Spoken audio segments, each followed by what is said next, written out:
Hey everybody, it is Cameron Bertuzzi here with Capturing Christianity, and as you can see, it looks a little bit different behind me. I've got some CCv1 merch that I'm going to show you guys. I'm even wearing some today. This is my favorite shirt from the set that we had for the conference. Let me just move this out of the way. You're going to hear some mic noise and stuff.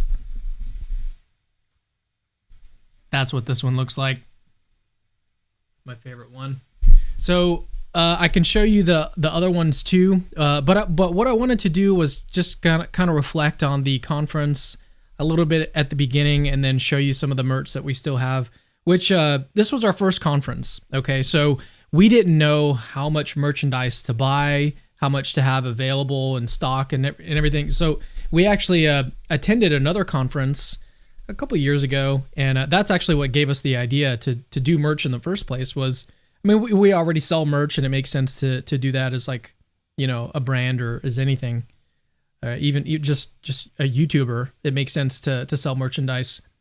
But we wanted to do something unique and cool, so we went out and found some really cool shirts. Some tie-dye is super in right now, and so we got some of that, and then we embroidered "By the Way God Exists," which was the theme of the conference, CCv1 conference.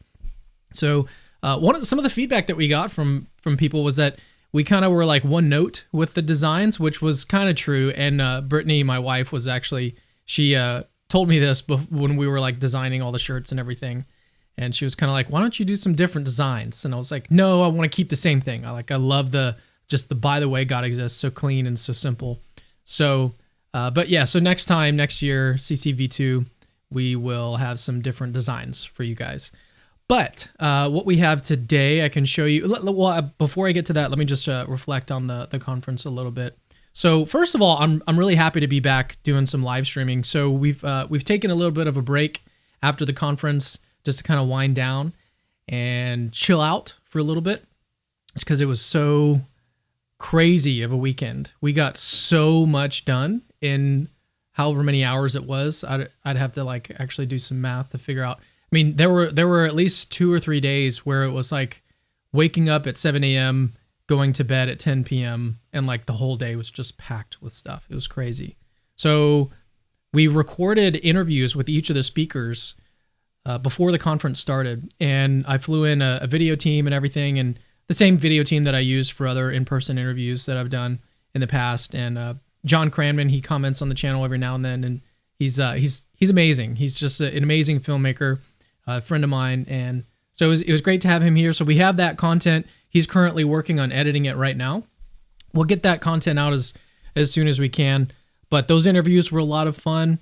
We kept them on the short side because we actually did some extra content that we weren't actually planning up until I think like a week before the conference. I had this idea to do these short 10-minute, I'm calling them explainer videos, where it's like this one scholar, this one person is just talking about a subject that they're super passionate about, super knowledgeable about, just for 10 minutes, explaining some argument, explaining some concept. So we got some extra content, some extra videos from these speakers like Liz Jackson and Josh Rasmussen. We've even got one from Cy Gart that we're going to be putting out hopefully pretty soon here. But so we did those interviews, and those were a lot of fun. And then the conference itself was it was just a massive hit, I think. We didn't really have too many issues. There was really only one that was kind of unforeseen, and it was during Liz's talk. The power started to go out in the sanctuary of the church, and I think it was an AC issue.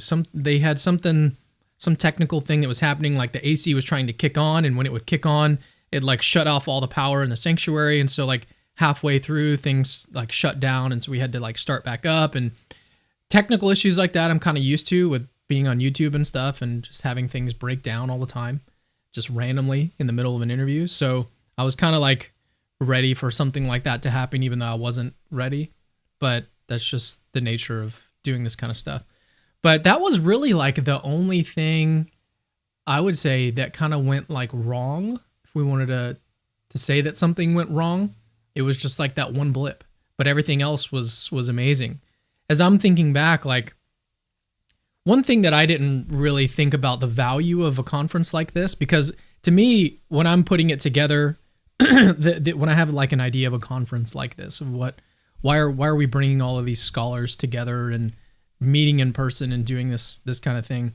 One of the things that probably the main thing that I have in mind as far as the value of a conference like that is that we get to have one place where all of these scholars are presenting on some topic, okay? And I mean, in addition to that, I was also thinking that like it'd be cool to connect like these scholars with actual people. And so, because like online and stuff, it's just so much of a different dynamic. I mean, it's so distant, I feel like. And when you're there in person, you know, you can obviously interact and stuff. But what I didn't really think about in terms of value this conference would bring is that, and I should have seen this because I like had something similar, though it wasn't a conference that I attended where I saw this. But here it is. So when you get around other people who are super, super interested in philosophy or apologetics, it's like a whirlwind. It's crazy what happens when you get around like other friends, other people that you know that are into apologetics. Because like, you know, in your everyday life, every now and then you might have a conversation with someone in real life who's like into something somewhat related, like maybe at church or maybe in like a small group. You may have a conversation with someone about some theological topic, but you don't really get a chance to like sit down with someone and talk about apologetics for hours because they're just as interested in it as you are. I had an opportunity like this a few years back. There was a Facebook group. I think it was called Christian Apologetic Support Group. And so we put together this trip where we went out to Dr. Craig's Defenders class, and there was only a handful of us. I think there was like 5 or 6 of us. And John McRae was one of the people that attended this little thing that we went out and did this together. So me, John, Wade Tistammer, I think he's watching right now. Wade was there, Adam Coleman, and I can't remember who else, but there was just a handful of us that went out to Defenders, and we met Dr. Craig, and he and his wife like made lunch for us. It was amazing. And so we like got to hang out with him a little bit. But what was crazy about going on this trip was we hung out like right when I got there, right when I got off the plane and got into the car. I don't remember who rented the car. Maybe it was Wade or someone else. Someone rented a car. I got into it, and like immediately the conversations started, apologetics. And it didn't end until we left and like went back home. It was like immediately we were talking about some argument. You were immediately talking about all of these super fun and interesting issues that like, or topics that I don't really get a chance to talk about with anyone else. And that experience was it was amazing. But what I didn't think about was that CCv1 was going to offer that opportunity for a whole lot of people. There was groups of people coming up to me after the conference saying, you know, I've been friends with all of these people. And there was like this group of people. I've been friends with all of these guys for years, and we've never met in person. And I can just like, well, I mean, I've seen pictures and stuff, people sharing photos of them going out to dinner and stuff. And I can only imagine what those conversations were like. I mean, it had to have been exactly like the conversations that I was having when I went out with this Facebook group out to Defenders. It was just like a whirlwind of apologetics and philosophy, and it was amazing. And so that is one of the most valuable things I can see that a conference like this allows, is that not only do you get to like hear these really cool talks and meet these speakers and engage their ideas, but you also just get to meet a whole lot of people that you know, there's not really like another big event that you're going to want to go plan and go meet with these other people that you just kind of like, you know, talk to on Facebook every now and then, or whatever else you use, Twitter or even on YouTube.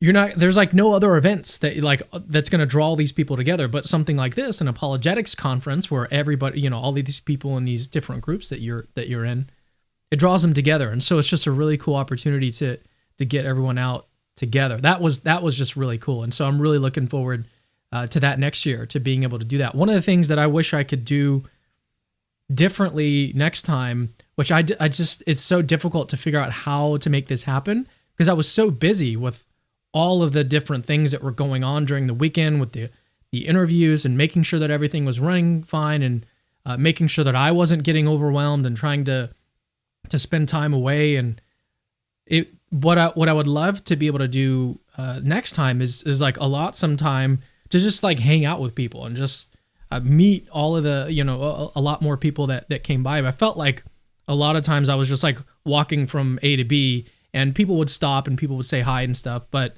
I would love to be able to just spend more time and meet more people. So that's one thing that I would definitely like to change for CCv2. So I could talk more about like each talk. I mean, obviously Josh Rasmussen's talk was super, super cool. And man, I'm just thinking about it now. Oh, I should mention also that we recorded all of the main sessions. So the debate was obviously already streamed. You can already go and watch it on the channel. But all of the main sessions were recorded. So you can actually go and, well, I'm getting ahead of myself. I'm thinking about like 10 different things at once, ADD.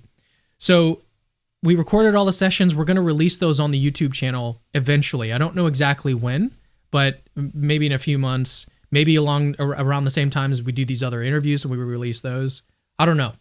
But at some point, they will be released on the channel, all of the main sessions from CCv1. So, and I plan to do that with the future conferences as well. If you want to hear the speakers give their talks, then you've got to be there at the conference to hear them there.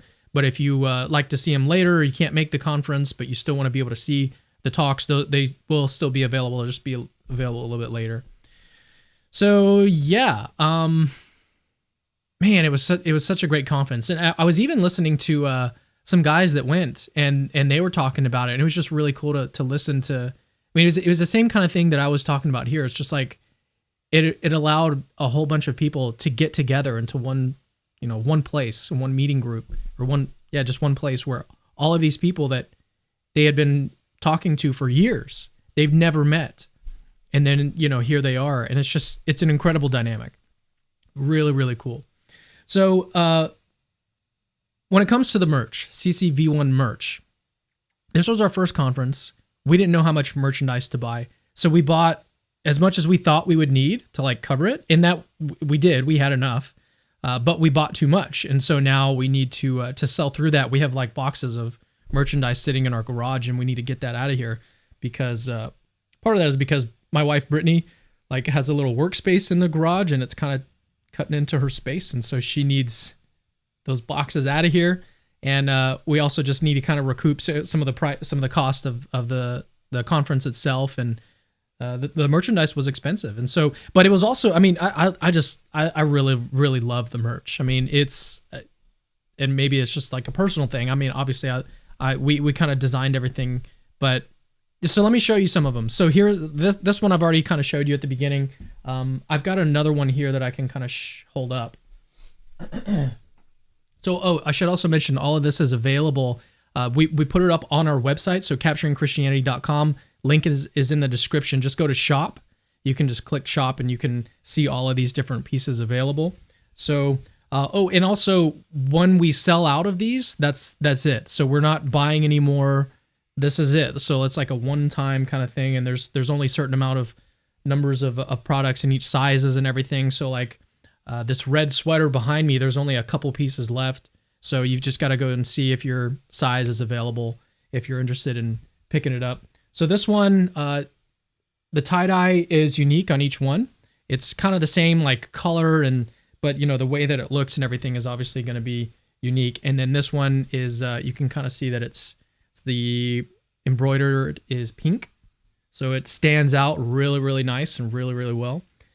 What was really cool about this is that Braxton Hunter bought this for his daughter because he just, thought that she would love it. And he sent me a picture of her wearing it, and she was like, Christians can make cool shirts. That's really cool. That was funny. But he sent me a picture of her wearing it, and it was awesome because it looked really, really cool on her.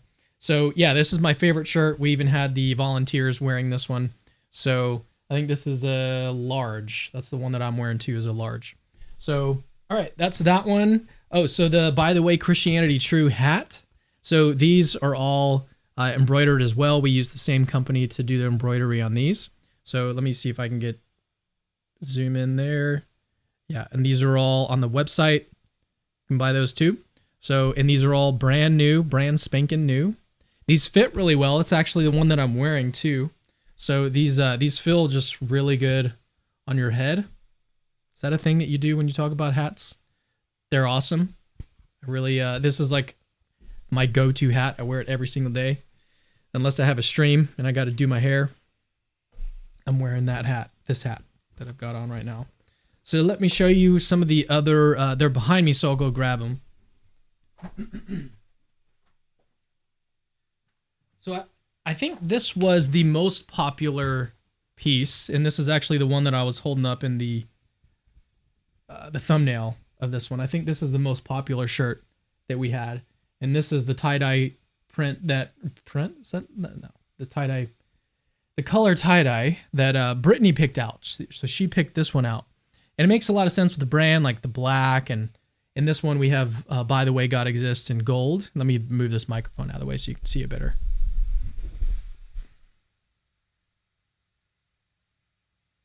There it is.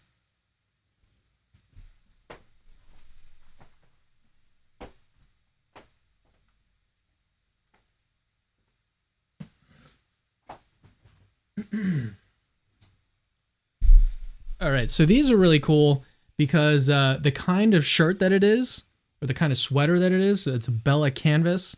So if you've ever like made a shirt or ever worn a shirt that's made by Bella canvas, this is like the softest material. Oh, I should also show you this. So this is really cool.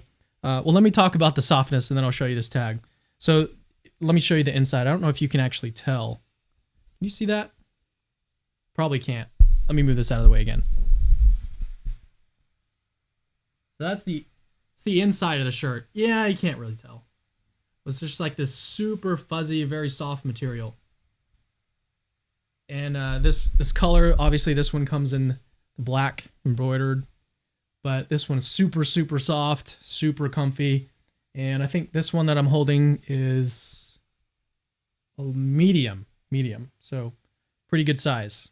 So, oh yeah, so let me show you the tags. So every single one of our shirts has this cool little tag that we've got on it. And I'm obviously, of course, I'm hiding it by the microphone. This microphone's getting in the way, this stream. Let me show you this one.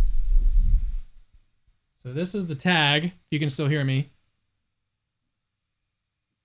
Don't focus on me, focus on the tag. There it is. And then on the flip side of it, can you see that? It says, by the way, Christianity is true.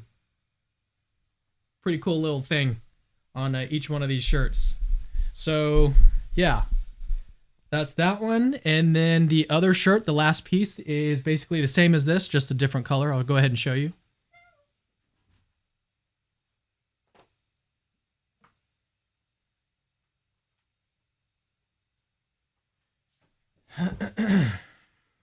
So this color was like the very, very last minute piece that we got.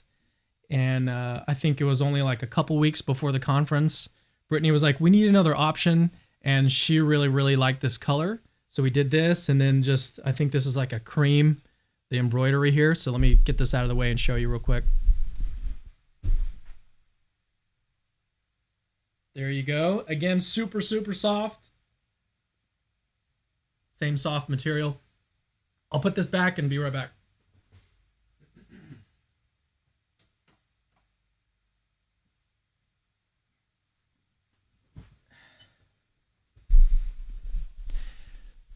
Yeah, so that's it. So link to the merch if you're interested in picking some up, then just check the description of the video. And I think that's pretty much it. I mean, I'm really looking for, we're already in the planning stages for CCv2. So I've already got like a speaker list together. I've even given invites to certain people. So we're working on that. We're also working on a couple other things. There's a lot of stuff going on behind the scenes. So I've been kind of like MIA the last couple weeks, but that's just because of all the craziness of CCv1. And yeah, so I mean, I can open it up for questions if you guys have any questions from about CCv1 or about kind of anything in general. I can stay on for maybe another, I don't know, 5-10 minutes. But I've really actually missed doing live streaming. So I've got a couple things planned next week. This week I've got something I'm going to post on the channel tomorrow. But yeah. So Brian Bandela, it's a good question. And I don't think this is actually going to look very nice because I don't have it formatted correctly. Nope. Yep. So let me, I'll just put it up here maybe. You can see it there. Brian Bandela, who designed those shirts? Pretty cool. There you go. So I guess I designed them. My wife and I designed them. So what we did was we went around to a place in Houston that sells t-shirts, and they can do embroidery. They can do different designs on the shirts and everything. So we basically just went to this place, found some cool shirts that we liked. We had to actually look around for a while to find some cool tie-dye shirts. But once we found the tie-dye shirts, this one place they sold the shirts, and then they could also do the embroidery. So we sent them the design that we wanted for the embroidery. We picked out the stitching color, and they made them for us, and then we brought them to the conference, and that was pretty much it. Oh, we also had to design these little tags that you see on the bottom here. So we had to design those, and then they put them on there as well for us. But I guess if you want to know, we did them. We designed them. So I would say probably 80 to 90% me, and then Brittany had some input on that one back there. So kind of like a joint thing between Brittany and I designing these t-shirts, which the pink one, or the mauve, salmon, whatever color you want to call it, that one sold better than the one that I designed. So, but that's her. She's awesome. Maverick Christian, any cool pictures? I remember some weirdo with a camera walking around. Yeah, so this guy, Maverick Christian himself, was the weirdo walking around. And maybe I can put it over here. Can you see it over there? No, I'll put it over here. Yeah, so Maverick Christian Wade was actually at CCv1, and he took some really, really beautiful pictures. I need to put them up somewhere, Wade. I just haven't decided where to put them. Maybe I should just do like a gallery on Facebook, if you're cool with that. But I want to do like pictures from all sorts of different people. We did, one of the things that we did with the videographer, so John, he came in and he did the interviews, but he also went around during each session and got video of like the speaker talking and like the audience. So we're going to do kind of like a highlight reel for future conferences. So we want to put that up too, so people can kind of get a feel for what it looks like and what it feels like. Oh, I didn't mention this at the beginning, but I should have. Someone mentioned how with this conference, it felt very, the word that I used was homey. So it was like very intimate. There wasn't a big distance between the audience and the speakers. So at some conferences, it's like very difficult to go and talk with one of the speakers. But at this one, it was like anybody could go up and talk to them. It was a very like intimate setting. So that's kind of what I wanted. I wanted it to be a place of, good dialogue that could happen between anybody. And I mean, even Ben Watkins, the atheist guy who was there debating Trent Horn, a lot of you probably know who he is at this point, but he had a blast there. And it was so awesome to see him in person. And I just have so many good memories of thinking back and just seeing him like kicking his head back laughing. And it was just such a great time. It was such a great time. But the atmosphere there was a big part of the success, I think, of CCv1. Is that it was such an open atmosphere where there was kind of like no judgment, even though I know that that's like super new agey to say, but it was just very welcoming, very open. It wasn't like we were, I don't think anyone got the sense that Ben was being looked down on for being an atheist or anything like that. Everybody was super excited to have him there and super open to just talking with him about anything. It was just amazing. It was so cool. All right. This is a couple some more questions that are coming in that are really good. So Leslie Pound says, what's one thing you would do differently with the next conference? So Leslie, that's a really good question. We've already thought about a few different things that we want to do differently. One of the first things that came to mind was the schedule. So we ended at like 9:30 or 10 p.m. on the Friday night of the conference, and then we started at 8 a.m. on Saturday, and that was just not enough time. It was like such a rush to get everything done. Brittany and I, we live like 45 minutes away from where the church is located, so we had to like get all the way home, try to get some sleep, rush back out there in the morning, and that just wasn't ideal. So next year we're going to change the schedule around a little bit so we have more time in the evenings. We're not trying to rush around anywhere. And so basically, I think probably the biggest thing that we're going to change next year is the schedule. So just making it a lot more easy and flexible. And so I think that's probably the number one thing that will change for CCv2. So Tulani says, will videos from the conference be uploaded? Yes, they will. I mentioned that a little bit earlier. I just don't know when. I'm thinking probably in a couple months or a few months from now. So those have all got to be edited as well. I don't even have them from the church, and that's completely my fault because I forgot to leave them a hard drive to copy all the stuff over so that I could start working on them. But when I get them, which should be in a couple weeks or so, we'll figure out a timeline for when to get those out. But definitely, I would say within a couple or a few months. So, Tulani and Lathan, are the videos going to be available for your paid subscribers? They'll be available for everybody, so pay it or not. So those the videos in question that we're talking about, the main sessions from the conference, those will be available to everybody, public on the YouTube channel. The biggest difference is that if you want to be able to hear these talks and immediately when they happen, you just got to be at the conference. But if you want to hear them later, it's totally cool. You got to do it on YouTube, a few months after the fact. But the interviews that we filmed before the conference, those will also be to everybody. There's no I rarely ever make content that's only available to paid subscribers. We have a couple things like that. Like we have this 12 apologetics courses, which I think a lot of people have even forgot about at this point, but we have this series or this course taught by 12 different scholars, or I think it's 11, on some of these fundamental apologetics issues and arguments. So that is available to paid subscribers. Most of the content, the vast majority, I think like 99% of our videos or content is available to everybody. And that's going to be the case for the main sessions of the conference and also these interviews that we filmed there. So yeah. All right, let's keep going with these questions. These are really, really good questions. Merck says, how about shirts with full arguments written on them, or is it not the style you aim for?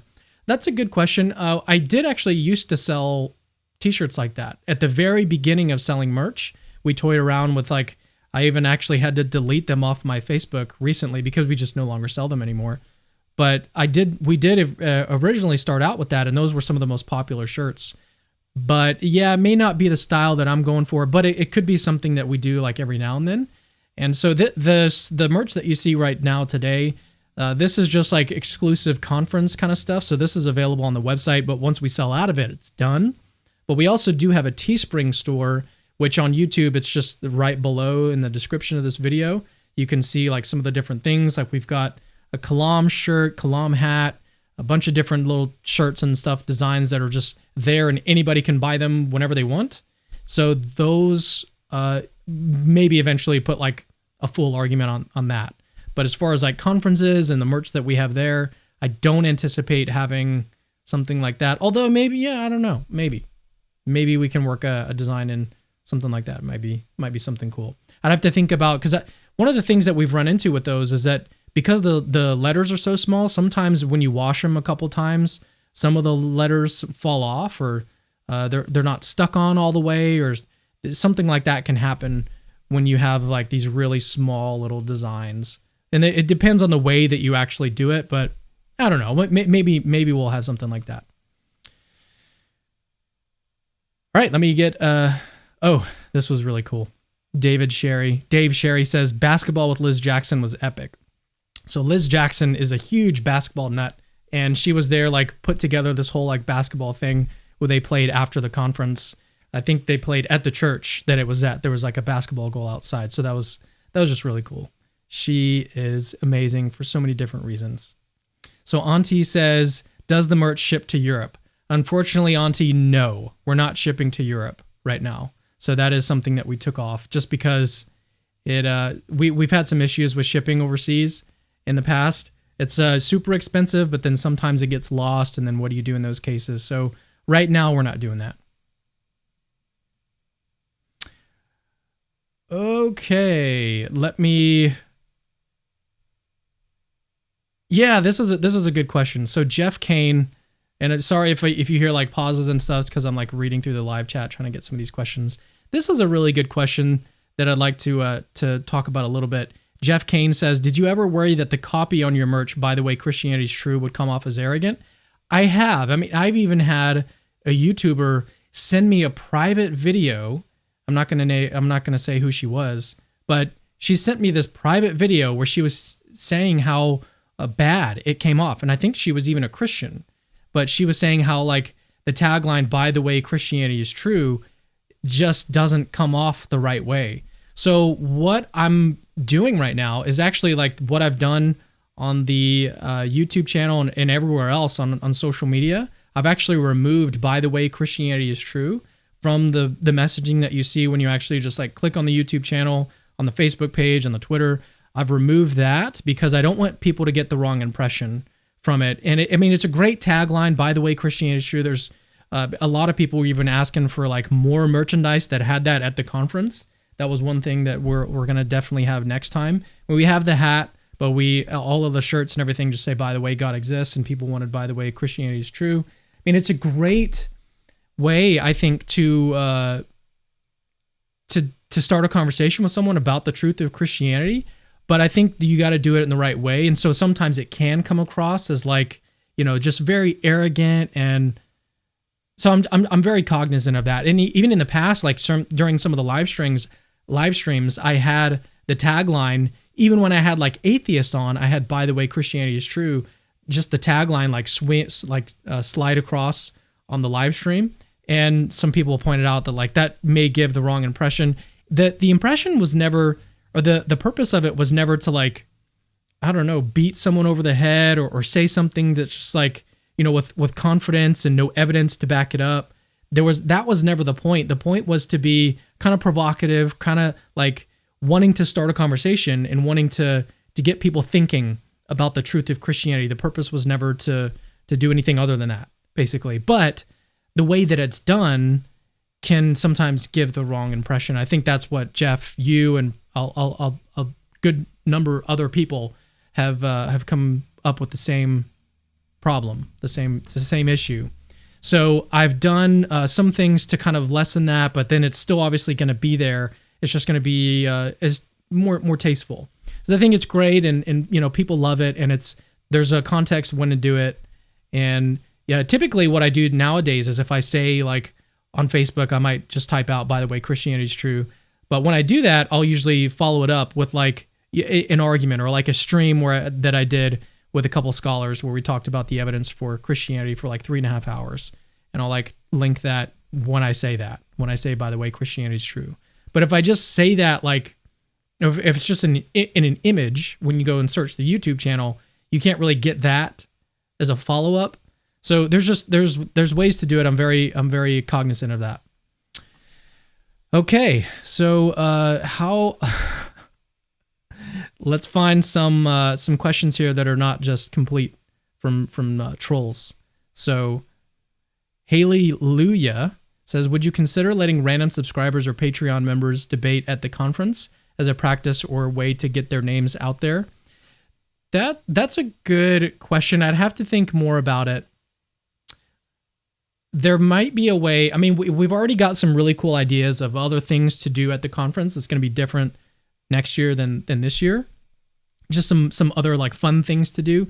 But it could be fun to like have a room set up where people could go and like schedule a debate, like a mock debate or something like that. That might be something fun. I don't know. That's a good idea, but I'd have to think more about that.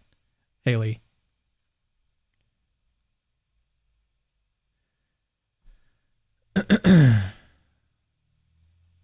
All right. Yeah, so again, I'm just looking through the comments here to see if there's any other questions. Any update on when this is going to start? I'm not sure exactly what, Harrison, you're talking about, but I think that's going to do it for us. We've already gone about 37 minutes. So thank you guys for tuning in. Hopefully, I mean, it was hard to predict exactly how many shirts and sweaters and hats to buy for this conference.